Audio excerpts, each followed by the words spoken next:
ನೋಡಿ, ಹಾವೇರಿಲಿ ಅಕ್ರಮ ಸಂಬಂಧಕ್ಕೆ ಪತಿ ಅಡ್ಡಿಯಾಗಿದ್ದಾನೆ ಅಂತ ಪ್ರಿಯಕರನ ಜೊತೆ ಸೇರಿ ಪತ್ನಿ ಕೊಲೆ ಮಾಡಿಸ್ಬಿಟ್ಟಿದ್ದಾಳೆ. ಹಾವೇರಿಯಲ್ಲಿ ಪ್ರಿಯಕರನ ಜೊತೆ ಸೇರಿ ಹೆಂಡತಿನೂ ಹಂತಕಿ ಆಗೋದ್ಲು. ಈ ರೀತಿಯಾದಂಥ ಸ್ಟೋರಿಗಳು ರಿಪೀಟ್ ಆಗ್ತಾ ಇದೆ ಅಂತ ಅನ್ನಿಸ್ತಾ ಇದೆ ಸಮಾಜದಲ್ಲಿ. ಪ್ರಿಯಕರನ ಜೊತೆ ಸೇರಿಕೊಂಡು ಗಂಡನನ್ನೇ ಕೊಲೆ ಮಾಡಿದ್ದಾಳೆ ಹೆಂಡತಿ ಅನ್ನುವಂಥ ಸ್ಟೋರಿ ಇದೆಯಲ್ಲ, ಸಿಕ್ಕಾಪಟ್ಟೆ ಜಾಸ್ತಿ ಆಗಿದೆ ಇತ್ತೀಚೆಗಂತೂ. ನೋಡಿ, ಈಗ ಹಾವೇರಿಲಿ ಮದಗ ಮಾತೂರು ಕೆರೆಗೆ ತಳ್ಳಿ ಪತ್ನಿ ಮತ್ತು ಆಕೆಯ ಪ್ರಿಯಕರ ಕೊಲೆ ಮಾಡಿಬಿಟ್ಟಿದ್ದಾಳೆ ಪತಿನ.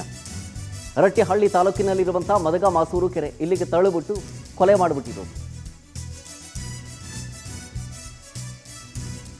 ಮೇಲಿಂದ ಮೇಲೆ ಈ ರೀತಿಯಾದಂತಹ ಪ್ರಕರಣಗಳು ಸಿಕ್ಕಾಪಟ್ಟೆ ಜಾಸ್ತಿ ಆಗ್ತಾ ಇದೆ. ರಾಜ್ಯದಲ್ಲಿ ಮಾತ್ರ ಅಲ್ಲ, ದೇಶಾದ್ಯಂತ ಈ ರೀತಿಯ ಕೇಸ್ಗಳು ಸಿಕ್ಕಾಪಟ್ಟೆ ಜಾಸ್ತಿ ಆಗ್ತಾ ಇದೆ. ಅದಕ್ಕೆ ಯುವಕರು ಏನು ಮಾಡ್ತಾ ಇದ್ದಾರೆ, ಭಯ ಪಡ್ತಾ ಇದ್ದಾರೆ ಮದುವೆ ಆಗೋದಕ್ಕೆ ಅಂತ.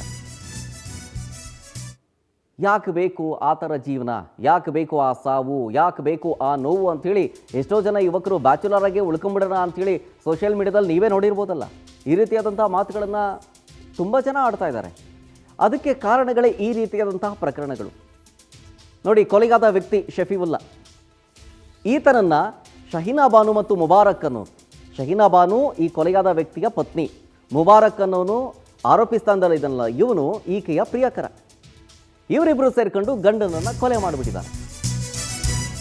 ಹರಿಹರ ಮೂಲದ ಶಫೀವುಲ್ಲಾ ಅಬ್ದುಲ್ ಕೊಲೆಯಾದ ವ್ಯಕ್ತಿಯ ಹೆಸರು. ಶಫೀವುಲ್ಲಾ ಪತ್ನಿ ಶಹೀನಾ ಬಾನು, ಆಕೆಯ ಪ್ರಿಯಕರ ಮುಬಾರಕ್. ಈಗ ಶಹೀನಾ ಬಾನು ಮತ್ತು ಮುಬಾರಕ್ ಇಬ್ಬರೂ ಅರೆಸ್ಟ್ ಆಗಿದ್ದಾರೆ. ಮುಬಾರಕ್ನನ್ನ ಮದುವೆ ಆಗುವಂತೆ ಪೀಡಿಸ್ತಾ ಇದ್ದಂತೆ ಶಹೀನಾ ಬಾನು. ಮದುವೆಗೆ ನಿನ್ನ ಪತಿ ಅಡ್ಡಿಯಾಗಿದ್ದಾನೆ ಅಂತೇಳಿ ಮುಬಾರಕ್ ಹೇಳ್ತಾನೆ. ಆಗ ಏನು ಮಾಡೋದು ಅಂತ ಇಬ್ಬರೂ ಡಿಸ್ಕಸ್ ಮಾಡಿಕೊಂಡು ಇಬ್ಬರೂ ಸೇರಿ ಶಫೀವುಲ್ಲಾ ಕೊಲೆ ಮಾಡೋದಕ್ಕೆ ಸಂಚು ರೂಪಿಸ್ತಾರೆ. ಆಮೇಲೆ ಶಫೀವುಲ್ಲಾ ಜೊತೆಗೆ ಗೆಳೆತನ ಬೆಳೆಸ್ತಾನೆ ಆರೋಪಿ ಮುಬಾರಕ್, ಫ್ರೆಂಡ್ಶಿಪ್ ಬೆಳೆಸ್ತಾನೆ. ಕರೆದ ಜಾಗಕ್ಕೆ ಬರಬೇಕಲ್ಲ, ಹಾಗಾಗಿ ಇಬ್ಬರು ಫ್ರೆಂಡ್ಸ್ ಆಯ್ತಾರೆ. ಆಮೇಲೆ ಜುಲೈ 27ನೇ ತಾರೀಕು ಕೆರೆಗೆ ನೋಡೋದಕ್ಕೆ ಹೋಗೋಣ ಅಂತೇಳಿ ಕರೀತಾನೆ. ಮದಗ ಮಾಸೂರು ಕೆರೆಗೆ ಬಳಿ ಪಾರ್ಟಿ ಮಾಡಿ ತದನಂತರ ಕೆರೆಗೆ ತಳ್ಳಿಬಿಡ್ತಾನೆ ಮುಬಾರಕ್. ಆತ್ಮಹತ್ಯೆ ಮಾಡ್ಕೊಂಡಿದ್ದಾನೆ ಅಂತ ಕಡೆಗೆ ಈ ಹೆಂಡತಿ ಮತ್ತು ಆತನ ಪ್ರಿಯಕರ ಇಬ್ಬರು ಬಿಂಬಿಸ್ತಾರೆ. ಮೃತದೇಹದ ಮೇಲೆ ಗಾಯಗಳ ಗುರುತು ಪತ್ತೆಯಾದಾಗ ಅನುಮಾನ ಗೊತ್ತಾಗಿದೆ. ಇಬ್ಬರನ್ನೂ ವಿಚಾರಣೆಗೊಳಪಡಿಸಿದಾಗ ಕೊಲೆಯ ರಹಸ್ಯ ಹೊರಗೆ ಬಂದಿದೆ. ಡೀಟೇಲ್ಸ್ ಕೊಡ್ತಾರೆ ಇದು ಸಂಬಂಧ ನಮ್ಮ ಪ್ರತಿನಿಧಿ ವೀರೇಶ್ ಫೋನ್ ಸಂಪರ್ಕದಲ್ಲಿ. ವೀರೇಶ್, ರಾಜ್ಯ ಮಾತ್ರ ಅಲ್ಲ, ದೇಶದಾದ್ಯಂತ ಈ ರೀತಿಯ ಕೇಸ್ಗಳು ಸಿಕ್ಕಾಪಟ್ಟೆ ಜಾಸ್ತಿ ಆಗ್ತಾ ಇದೆ. ಇದೇನು ವಿಭಿನ್ನವಾಗಿಲ್ಲ ಅಂತ ಅನ್ಸುತ್ತೆ, ಸೇಮ್. ಸೊ ಪೊಲೀಸರ ತನಿಖೆಯಲ್ಲಿ ಏನೇನು ವಿಚಾರಗಳು ಹೊರಗೆ ಬಂದಿದೆ ಅಂತ? ನಡೀತಾ ಕಳೆದ ಒಂದು 15 ದಿನಗಳ ಹಿಂದೆ ಆ ಘಟನೆ ಆದ ನಂತರ ಅದೇ ರೀತಿಯಾದಂತ ಸೋಷಿಯಲ್ ಮೀಡಿಯಾದಲ್ಲಿ ಕೂಡ ಸಾಕಷ್ಟು ಒಂದಿಷ್ಟು ಟ್ರೆಂಡ್ಸ್ ಅನ್ನು ಕ್ರಿಯೇಟ್ ಮಾಡ್ತಾ ಇದ್ರು. ಅಂದ್ರೆ ಈ ರೀತಿಯಾದಂತ ಒಂದು ಘಟನೆಗಳು ರಾಜ್ಯದಲ್ಲಿ ದೇಶದಲ್ಲಿ ನಡೀತಾ ಇದೆ, ಇದು ಅಪಾಯಕಾರಿ ಸೂಚನೆ, ಮದುವೆ ಆಗೋದೇ ಒಂದು ದುರಂತ ಅನ್ನೋ ಲೆಕ್ಕಕ್ಕೆ ಜನರ ಭಾವನೆಯಲ್ಲಿ ಮನಸ್ಸೊಳಗೆ ಅದು ಮೂಡ್ತಾ ಇತ್ತು. ಆದ್ರೆ ಅದು ರಾಯಚೂರು ಘಟನೆ ಏನು ಮಾಸುವ ಮುನ್ನವೇ ಇಂಥದ್ದೊಂದು ಪ್ರಕರಣ ಇದೀಗ ಹಾವೇರಿಯಲ್ಲಿ ನಡೆದಿರುವಂತದ್ದು. ಅದು ಕೂಡ ಸೇಮ್ ಟು ಸೇಮ್ ಪ್ಲಾನ್ ಮಾಡ್ಕೊಂಡಿದ್ದಾರೆ. ಆದ್ರೆ ಆ ಪ್ಲಾನ್ ಸ್ವಲ್ಪ ಉಲ್ಟಾ ಆಗಿದೆ ಅಂತಾನೆ ಹೇಳ್ಬೋದು. ಈ ಪ್ಲಾನ್ ಉಲ್ಟಾ ಆಗೋದಕ್ಕೆ ಕಾರಣ ಏನಂದ್ರೆ ಇದೀಗ ಇವ್ರು ಸಿಕ್ಬಿದ್ದಿರುವಂತದ್ದು. ಈ ಸಿಕ್ಬಿದ್ದಿರುವಂತ ಸಮಯದಲ್ಲಿ ಇವ್ರನ್ನ ಕೂಡ ಪೊಲೀಸರು ವಿಚಾರಣೆ ಮಾಡ್ತಾರೆ. ವಿಚಾರಣೆ ಮಾಡಿದಂತ ಸಂದರ್ಭದಲ್ಲಿ ಈ ಒಂದು ಸತ್ಯ ಕೂಡ ಇದೀಗ ಹೊರ ಬಂದಿರುವಂತದ್ದು.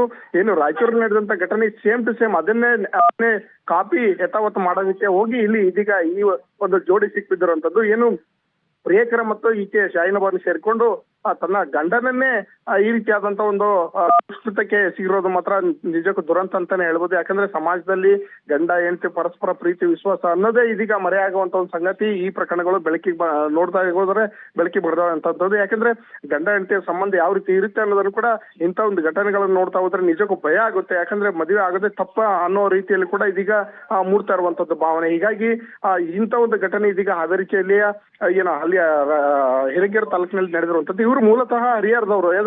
ಶಹೀನಾ ಬಾನು ಮತ್ತೆ ಆಕೆ ಪತಿ ಏನಿದ್ದಾರೆ ಅವರು ಮೂಲತಃ ಹರಿಹರದವರು. ಹರಿಹರದಿಂದ ಏನು ರಾಣೆಬೆನ್ನೂರು ತಾಲೂಕಿನ ಹಲಗೇರಿ ನಾವು ಗ್ರಾಮ ಇರುತ್ತೆ, ಆ ಗ್ರಾಮದಲ್ಲಿ ಸುಮಾರು ವರ್ಷಗಳಿಂದ ಅದೇ ಗ್ರಾಮದಲ್ಲಿ ಸಂಪರ್ಕವನ್ನು ಹೊಂದಿರ್ತಾರೆ. ಅದೇ ಗ್ರಾಮದಲ್ಲಿ ಕೂಡ ವಾಸವಾಗಿರ್ತಾರೆ ಮನೆ ಬಾಡಿ ಮಾಡ್ಕೊಂಡು. ಅದಾದ ನಂತರ ಏನು ಈ ಪ್ರಿಯಕರ ಕೂಡ ಪರಿಚಯ ಆಗ್ತಾನೆ. ಆ ಪರಿಚಯ ಆದ ನಂತರ ಈಕೆ ಜೊತೆ ಈತನೊಂದಿಗೆ ಈಕೆ ಸಲಿಗೆ ಬೆಳೆಸ್ಕೊಂಡಿರ್ತಾಳೆ.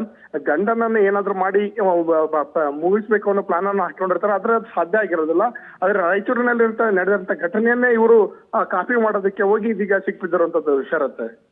Thank you Veeresh ಡೀಟೇಲ್ಸ್ಗಾಗಿ.